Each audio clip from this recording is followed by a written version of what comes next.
Myrto Uzuni ka qenë shumë entuziast pas fitores 1-0 të Shqipërisë ndaj Serbisë në Leskovac. Kur thritesh në ekip jep gjithçka në fushën e lojës, isha i gatshëm, prisja momentin. Për këtë komb jam gati të jap çdo gjë, edhe të ftes në fushë madje.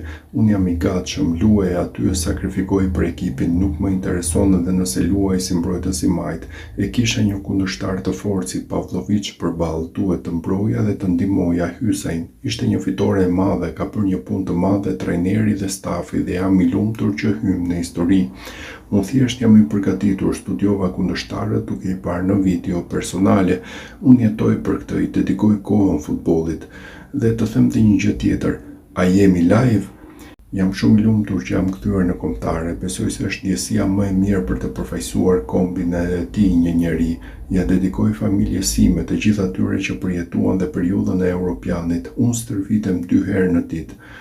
Botrori në Amerikë është një ëndër e bërë realitet për mua. Humba Europianin dhe të luaja Kupën e Botës. Të luaj në Amerikë do të ishte dhurata më e bukur për mua, tha Uzuni për Supersport pas ndeshjes.